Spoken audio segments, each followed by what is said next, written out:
Good Friday evening and welcome to the NCWLIFE Evening News. I'm Grant Olson.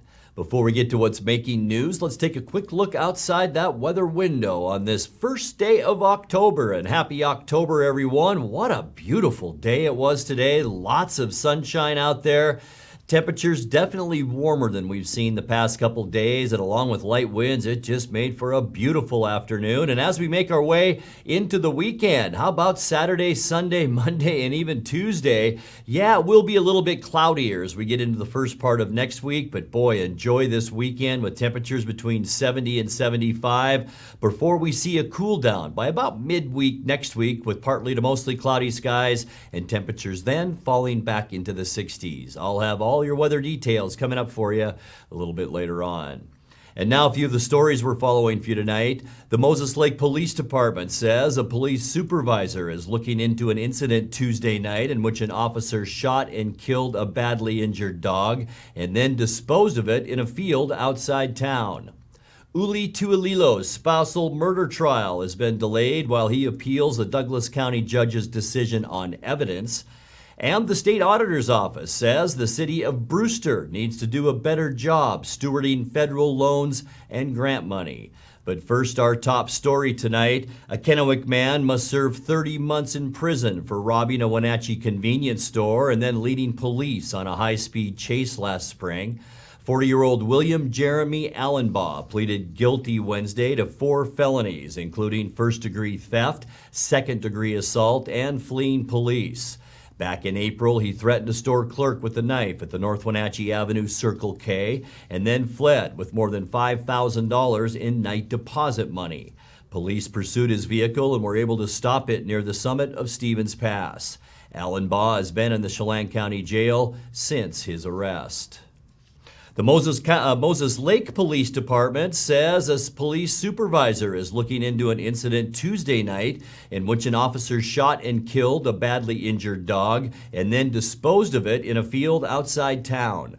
According to the department, the dog was struck by a vehicle about 7:15 p.m. on North Stratford Road near the Circle K.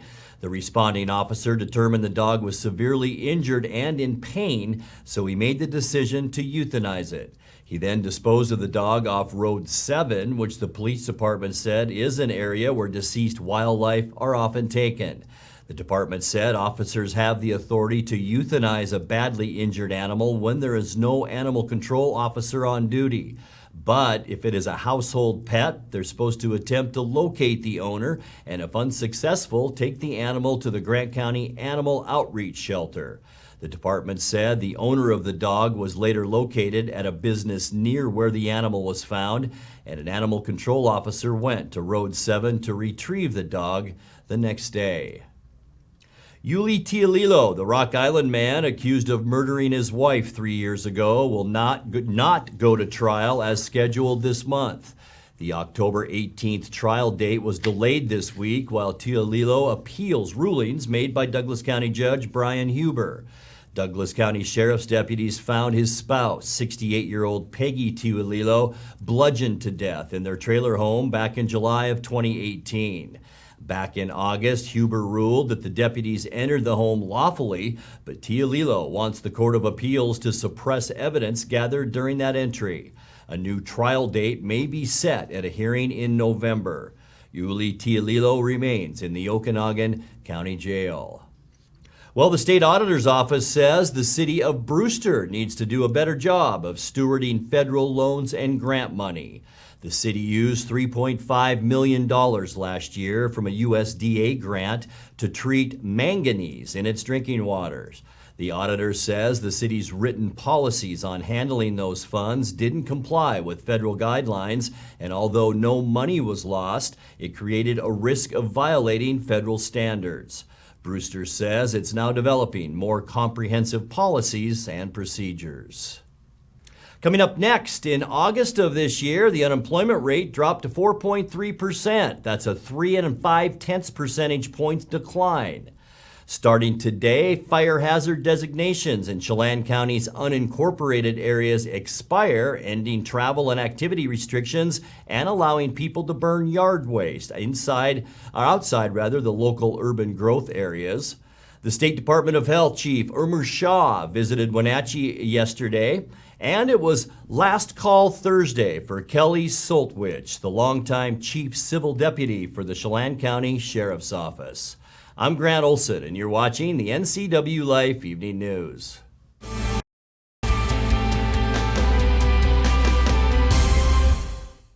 My name is Katherine Thomas, and I'm running for the Wenatchee School Board. The school board should work for the parents of this community. I'm running to bring common sense to inform and empower parents, courage to implement positive change that enables academic excellence, commitment to bringing the public back to the public schools, and compassion to know that a student's education can determine their success in life. Vote for Katherine Thomas for the Wenatchee School Board. Mary Maids of Wenatchee has been professionally cleaning and sanitizing homes and businesses in North Central Washington since 1998. Mary Maids uses commercial-grade cleaners and viricides. Mary Maids has implemented additional safety and sanitation protocols. They are strictly following CDC guidelines for the safety of their clients and employees. For expert help with cleaning and sanitizing your home or business, call or look up Mary Maids of Wenatchee to schedule your free estimate today. As the sun sets on another hot summer, let the experts at Blue Lagoon Pool and Spa winterize and close your pool. Closing your swimming pool is the most important service to get right. Letting the professionals from Blue Lagoon Pool and Spa close your pool will ensure that you won't cost yourself thousands of dollars in damage next year. Want to save a little money? Consider dropping the water level yourself and save. Don't wait. Blue Lagoon's pool closing schedule is filling up quickly. Call today.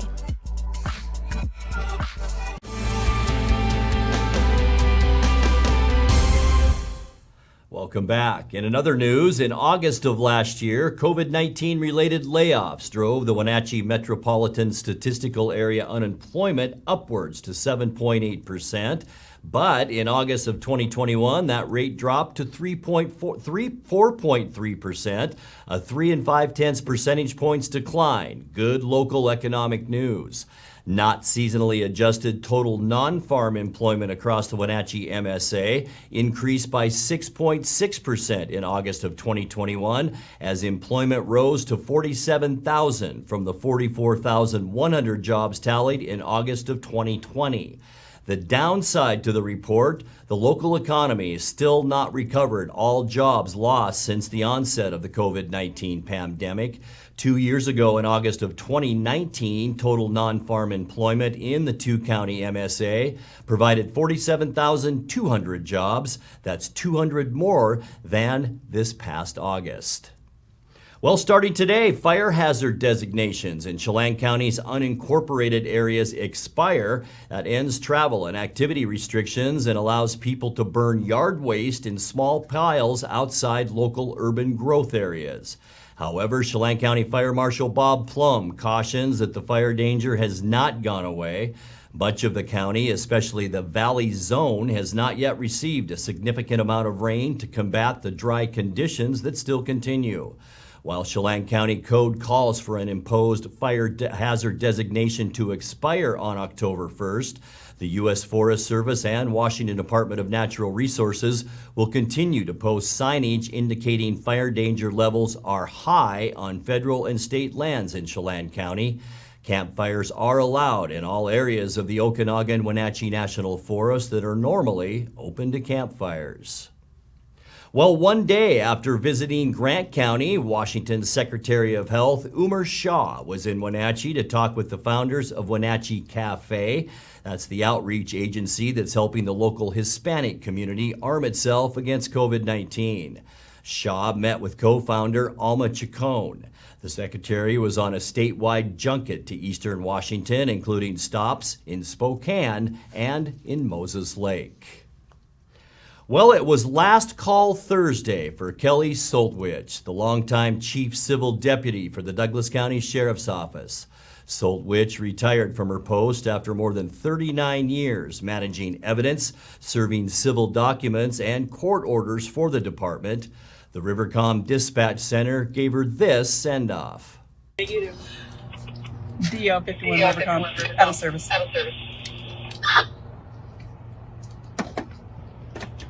Kelly Soltwich, On behalf of the Douglas County Sheriff's Office, Rivercom Dispatch, and the citizens of Douglas County, we thank you for your over 39 years of service. You have provided notable contributions to the Sheriff's Office and to the citizens of Douglas County. You have served your community with honor, pride, courage, and integrity, the cornerstone elements to our profession. You have laughed, cried, suffered, and loved with your partners in blue. It is a privilege that today we announce your work is concluded. Let us, your brothers and sisters, carry on the tradition of service. Congratulations and good luck. DO 51 is out of service 1108. Thank you, DO 51. Congratulations. You're watching the NCWLIFE Evening News. Coming up next, tonight's feature story and your complete local weather forecast. That and much more still to come on the NCWLIFE Evening News. Please stay with us.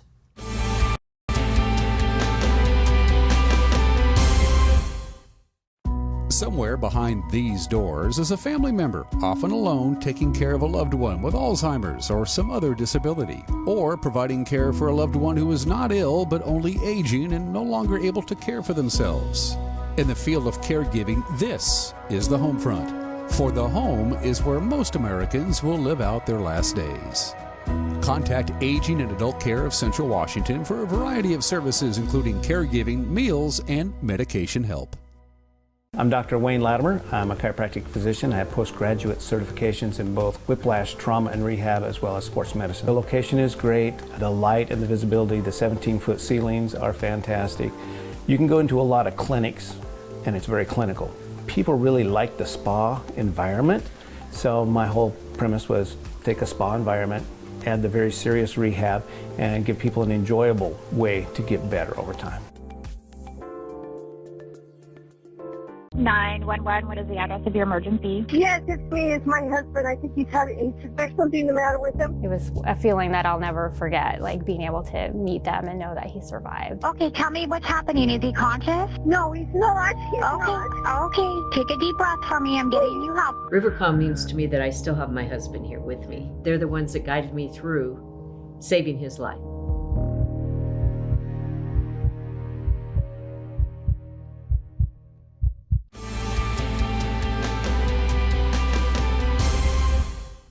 Welcome back to the NCWLIFE Evening News. The NCW Tech Alliance, formerly known as GWADA, announced its Innovator of the Year award winners on Wednesday. Dr. Virginia Emery of Beta Hatch was named the Entrepreneur of the Year. Spoke Space Technologies was Newcomer of the Year.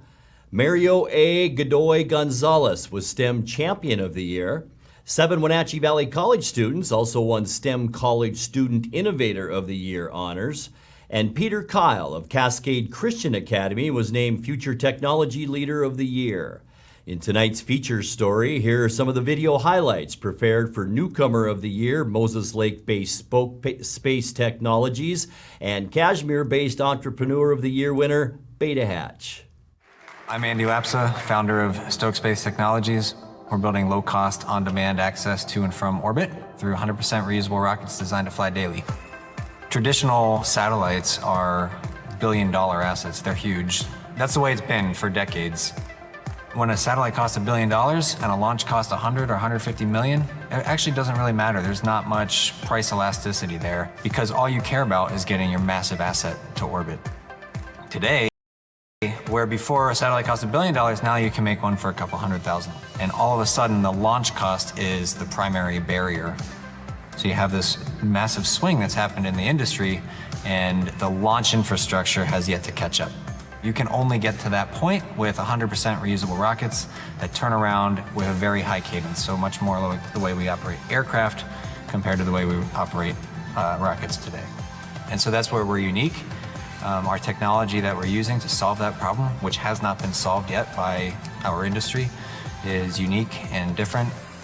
We have big ambitions, as you can tell. Blue Origin has Van Horn, Texas. SpaceX has McGregor, Texas. And we want to build a world-class development facility for game-changing, world-changing technology here in Moses Lake. The company started in my backyard in a climate-controlled shed that I built for a couple $100. I called it the Bug Barn. From there, moved into converted office space, our pilot facility in SeaTac. We graduated into a small warehouse, and now we're building our flagship operation in Kashmir. It's the largest production facility for mealworms in North America, and globally, it's easily within the top 5. Bugs are naturally in our food system, and the food system works best when it emulates nature. We grow mealworms for animals, and then we also produce frass, which is the insect manure, super high value plant nutrient. Producing insects at this industrial scale has not really been done before. It's really, I think, going to be an important part of making a more sustainable food chain. It has potential to be $1 billion business.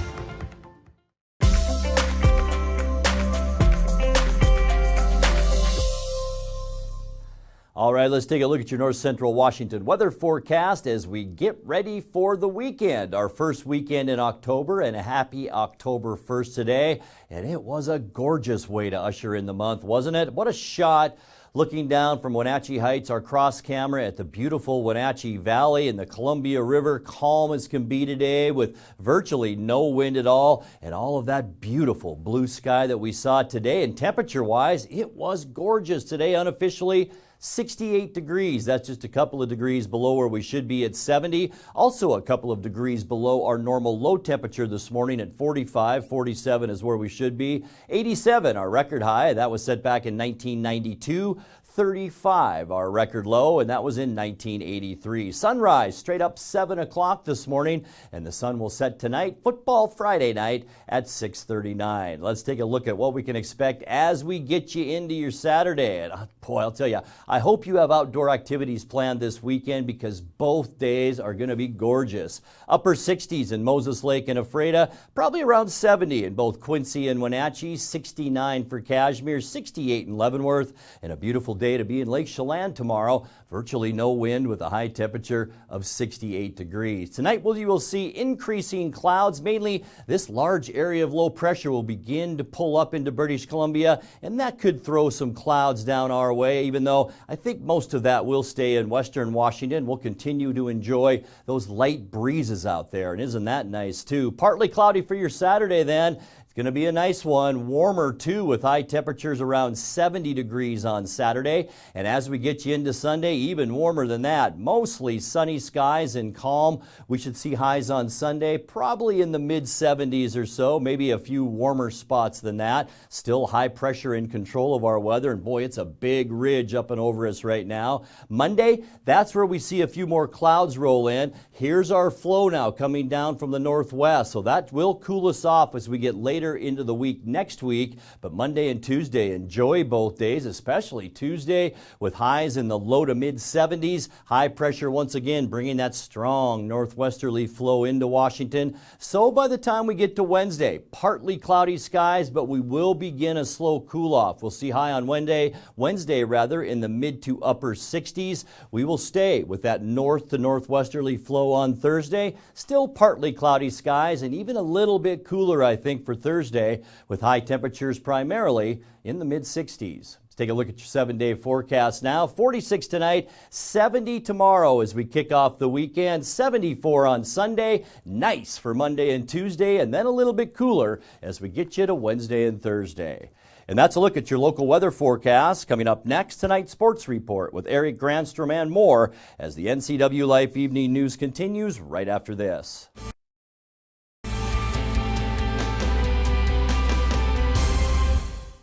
When it comes to finding a memory care community, you want the very best. You want to know that your loved one is safe and receiving compassionate care in a loving environment. FIELDSTONE Memory Care is an innovative assisted living community designed for those with Alzheimer's, dementia, and Parkinson's disease. You'll find a community specifically designed to enrich residents' lives. The FIELDSTONE team is here to help you navigate the important decisions you face when a loved one has dementia or Alzheimer's. Welcome home to FIELDSTONE. I'm Jared Sessler. Nemo Residio means nobody left behind in Latin. It's heartbreaking to know that in Afghanistan, Americans and our allies were abandoned behind enemy lines. This is a national disgrace like we've never seen before. Today, as your neighbor, and tomorrow in Congress, I will stand firm to ensure this never happens again. Go to jaredsessler.com today to contribute. I'm Jared Sessler, and I approve this message. And now it's a sports update on the NCWLIFE channel.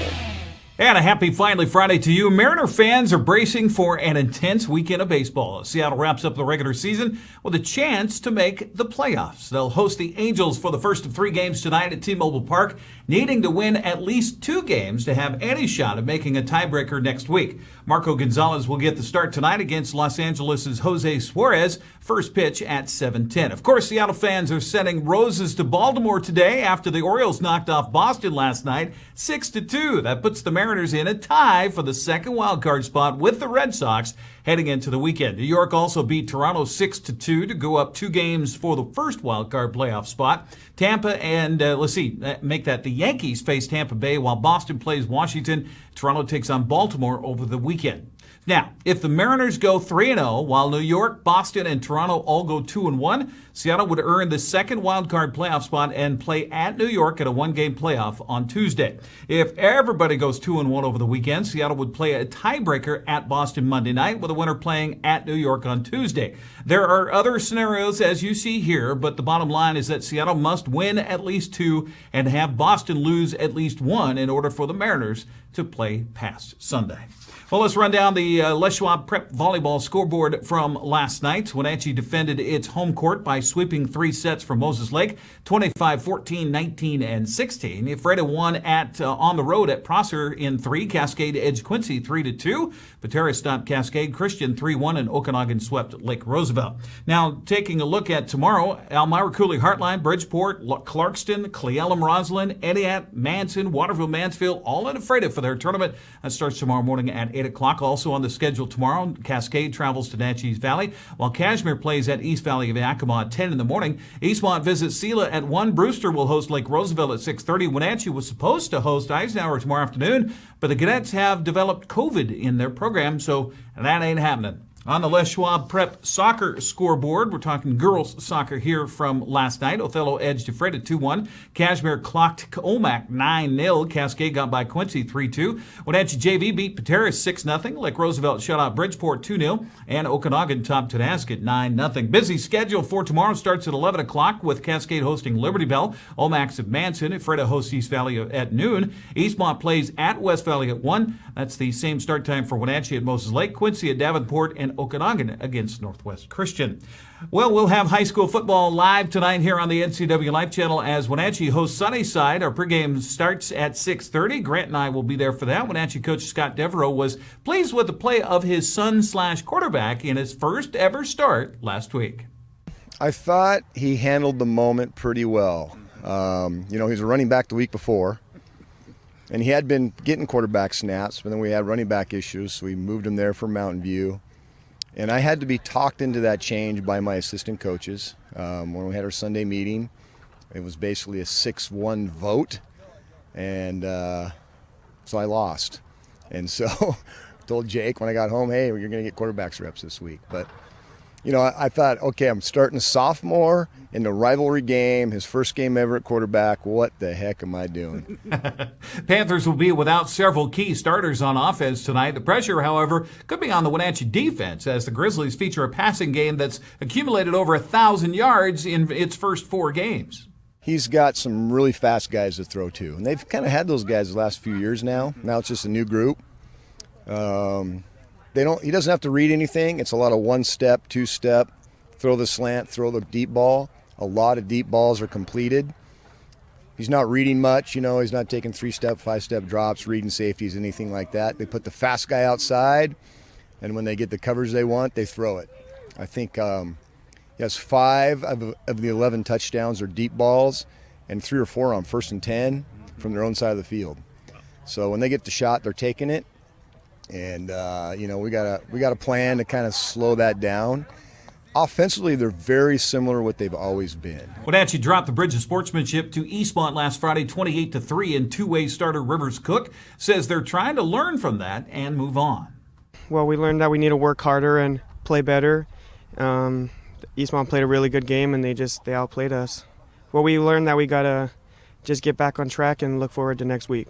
How tough is that when you start looking around and you got guys going down to injury and you're having to plug new guys in? How hard is that? It's really hard. We have a couple guys injured right now that aren't practicing, but a lot of these young guys, they're stepping up and they're able to come out and play. Panthers are 1-2, 0-1 on the Big Nine, while Sunnyside is ranked 17th in the RPI poll, 3-1 overall, 1-0 in Big Nine. Kickoff at 7 o'clock tonight in the Apple Bowl. Well, Eastmont is ranked 7th in the RPI poll by the WIAA. It travels to Yakima to face Eisenhower tonight. Wildcats are also facing injuries to running backs Ivan Corona, Austin Ruffins, and Corbin Keys. They're all out. It's a challenging part for Coach Michael Dunn's youngsters.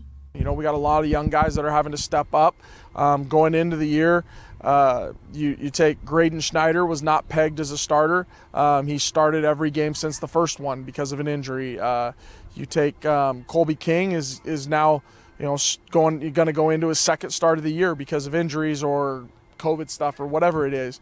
You know, this year we're going to get another look at a sophomore running back in Landon Moore, maybe even a little bit of Tyson Mora, and we're going to do some things formationally to kind of alleviate some of the running backs being out. But we'll be fine. We got guys who can step up and do the job, and our O-line's healthy, and they've got to open up big holes for those guys. Now, someone who stayed away from injuries despite his diminutive size, he's 5'6" and 140 pounds, is Nathan Chang.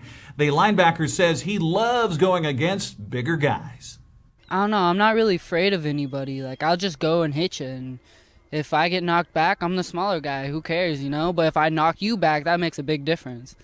And so it's like, all right. And I don't know. I have mobility, so I juke you out, or I could just, you know, go and hit you. They think I'm small and they think I can't hit. And so I'm like, all right, I'm going to show you. Like, I'm going to hit you right in the mouth, and you're going to be like, oh, man, like, okay. And, you know, the play after that, then I'll juke you out, and they're going to think I'm going to hit them in the mouth, and I'm going to juke them out. And then if I'm going to juke them out, then I'm going to hit them in the mouth. It's a dual threat right there. Chang and the Wildcats hope to hit Ike in the mouth tonight, starting at 7 o'clock. Other Big Nine play tonight. Moses Lake hosts Woodinville. Davis plays at West Valley. A couple of Caribou Trail League teams are celebrating homecoming tonight. Cascade hosting Chelan. Cashmere welcomes Quincy. Colville is at Omak for a 7 o'clock kickoff. Also early start in B-League football earlier today. Okanagan hosting Brewster. Tenasket taking on Mount Baker. Manson's hosting Northwest Christian tonight. Omak at Lake Roosevelt. Kickoff at 7. Bridgeport visits Entiat tomorrow at 1 o'clock. Here's a look at the schedule for college football coming up tomorrow. Washington State plays at Cal at 2:30 on the Pac-12 Network. Washington plays at Oregon State at 6, also on the Pac-12 Network. Central Washington's home hosting Midwestern State at 6 o'clock. And tomorrow night at 7:30 on ESPN2, Eastern Washington is hosting Montana. Seahawks are on the road again on Sunday. Seattle will try to even its record against the 49ers. Kickoff at Levi's Stadium at 1:05 on Fox. That's a look at sports. Have a great weekend. Be safe and sane. See you on Monday or later for football. Grant, back to you. Thank you very much, Eric. And I will be in Cheney tomorrow for that Grizzly and Eagle football game. Looking forward to that. Now let's check in with Dan Kuntz for a look at what's coming up Monday morning on Wake Up Wenatchee Valley. Dan? Thanks, Grant. Join me on Monday for Wake Up Wenatchee Valley. Are the Mariners in the playoffs? Well, you know. You'll probably know before 7 a.m. on Monday. However, the weekend that was in news, the weekend that was in sports, and everything else to start a new work week right here on Wake Up Wenatchee Valley. We're live at 7 a.m. on Monday morning. We'll repeat it at 9 o'clock in the morning for you late risers, all right? And Grant, we'll see you tonight at Lee Bofta Field at the Apple Bowl for Wenatchee Panther football. Back to you. Thank you very much, Dan. And that's going to do it for our newscast tonight. For more on these stories and other news from around North Central Washington, you can find us on Facebook or our website at ncwlife.com. And remember, if you see news happening, we'd like to hear from you. You can send us an email at news@ncwlife.com or give us a call at 888-6295. I'm Grant Olson. Thanks for joining us and have a great weekend.